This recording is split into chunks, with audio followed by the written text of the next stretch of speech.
ओम नमो नारायणाय नमः। स्वागत है आप सभी का मेरे YouTube चैनल पर। मैं हरिओम शर्मा आज आपको आहुति अष्टमी की कथा सुना रहा हूँ। साथ ही सरल पूजा विधि भी बताऊँगा, उद्यापन विधि भी बताऊँगा। ये संपूर्ण जानकारी आपको इस वीडियो के माध्यम से प्राप्त होगी। कार्तिक के कृष्ण पक्ष की अष्टमी को आहुति अष्टमी का व्रत करते हैं। जिस बार की बड़ी दिवाली होती है उसी बार को आहुति अष्टमी का व्रत होता है। पहले दीवार पर हुई बनाते हैं, फिर दो तोगड़ मोली बांधकर रोली से सतिया करके जल भर कर के हुई के सामने रखते हैं। दोनों तोगड़ पर 5-5 बतासे या पूड़े व 5-5 सिंगाड़े रखते हैं। हुई के दोनों सिरों पर आटे से बनी नाल की माला लगाते हैं। बीच में आटे से 1 रुपया चिपका देते हैं। दोनों तोगड़ को चांदी की माला स्याऊ व मनकों वाली माला पहनते हैं। तोगड़ के आगे गेहूं की ढेरी लगाते हैं। ढेरी पर एक तेल का दीपक रखते हैं।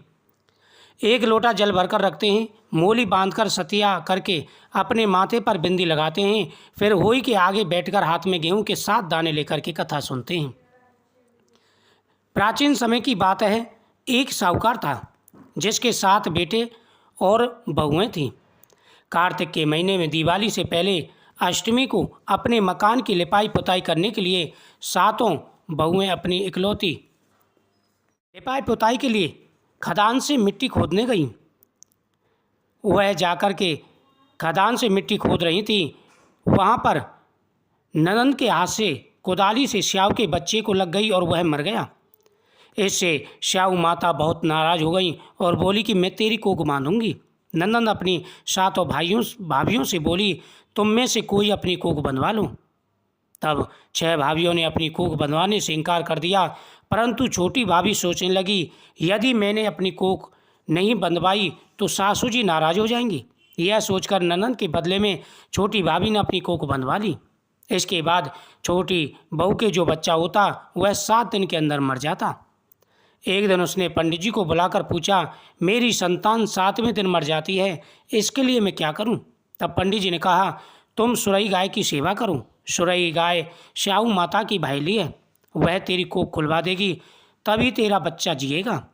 अब वह बहुत जल्दी उठकर चुपचाप सुरई गाय के नीचे साफ सफाई कराती। गाय एक पैर से लंगड़ी थी। गऊ माता बोली, हर रोज जल्दी उठकर के कौन मेरे यहाँ पर साफ सफाई कर जाता है? आज मैं देखूंगी। गऊ माता खूब सवेरे उठी तो क्या देखती है, साहूकार के बेटे की बहू उनके नीचे साफ सफाई कर रही है। गऊ माता बोली, क्या मांगती हो? साहूकार की बहू बोली, स्याऊ माता तुम्हारी भाईली है और उसने मेरी कोख बांध रखी है, मेरी कोख खुलवा दो, मैं यही मांगना चाहती हूँ। गऊ माता ने कहा, ठीक है, चलो मैं तुम्हारी कोख खुलवाती हूँ। गऊ माता और साहूकार की बहू दोनों चल दिए। वह रास्ते में जा रहे थे। रास्ते में कठिन धूप थी। गऊ माता साहूकार की बहू को अपनी भाईली के पास लेकर चली। रास्ते में कड़ी धूप थी। वे दोनों एक पेड़ के नीचे बैठ गए। थोड़ी देर में एक सांप आया।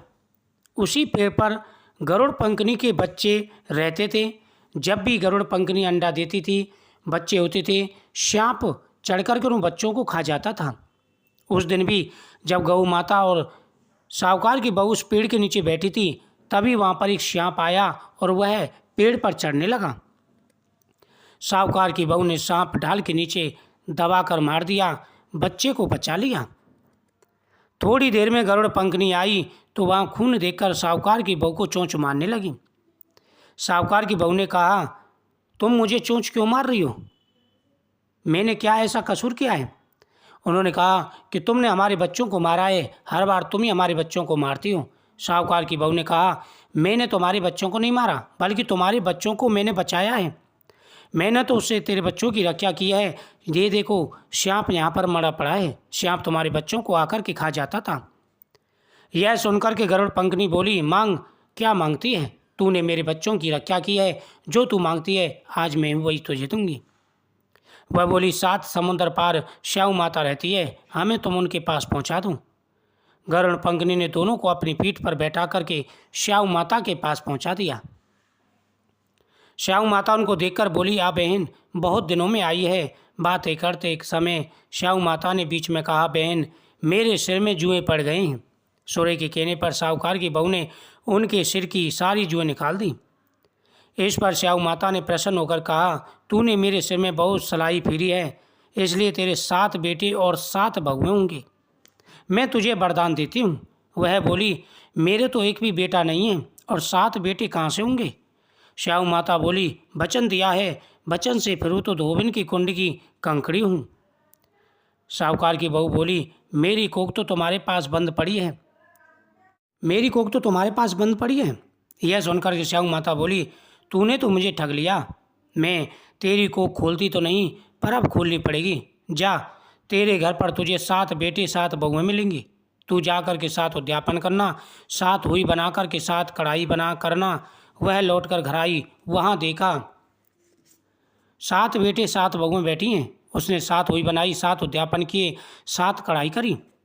शाम के समय जेठानी आपस में कहने लगी, जल्दी जल्दी थोक पूजा कर लो, कहीं छोटी बच्चों को याद करके रोने ना लगे। थोड़ी देर में उन्होंने अपने बच्चों से कहा, अपनी चाची के घर जाकर के देख कर आओ, आज वह अभी तक रोई क्यों नहीं है। अब तक तो उसकी रोने की आवाज़ आ जाती है।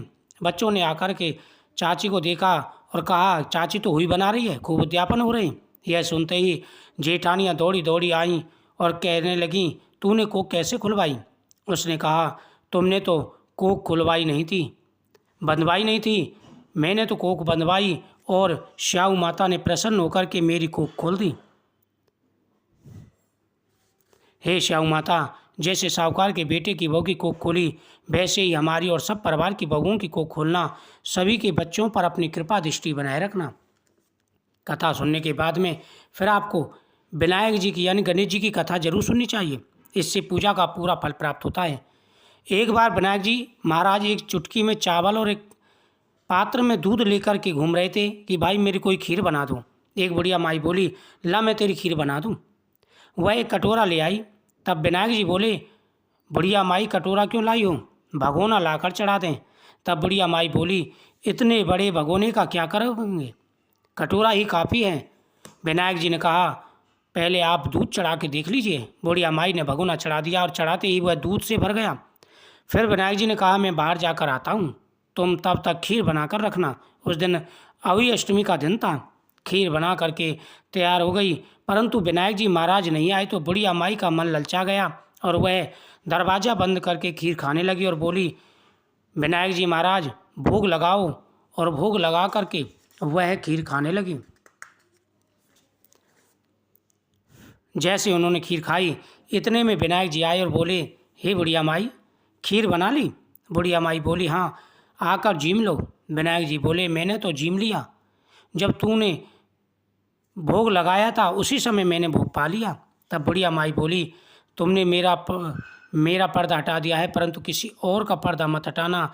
तब विनायक जी महाराज ने खूब धन दौलत उसके यहाँ पर भर दी। बुढ़िया माई हाथ जोड़ करके विनायक जी से क्षमा याचना मांगने लगी, हे विनायक जी महाराज, जैसे बुढ़िया माई को दिया वैसे सभी को देना, सभी के परिवार पर अपनी कृपा दृष्टि बनाए रखना।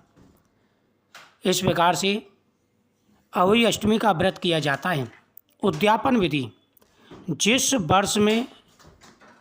वर्ष घर में लड़का हो या लड़के का ब्याह हो, उस वर्ष 14 बहू 14 बेटे 4 हाथ व 4 पैर बनाते हैं। तोगड़ 2 ही होते हैं। माला में 2 मन के नए डलवाए जाते हैं। उद्यापन के नाम के पूड़े या गुलाब जामुन, सासू जी के लिए साड़ी ब्लाउज, पैर पढ़ाई के रुपए पल्ले में बांधकर बायना मनसते हैं। इस वर्ष 2 बायने निकालते हैं, एक प्रतिवर्ष वाला जो प्रतिवर्ष व्रत रखते हैं और दूसरा उद्यापन वाला। इस प्रकार से उद्यापन किया जाता है। वीडियो को शेयर करें, चैनल को सब्सक्राइब करें, कमेंट में जय ओही माता की जरूर लिखें।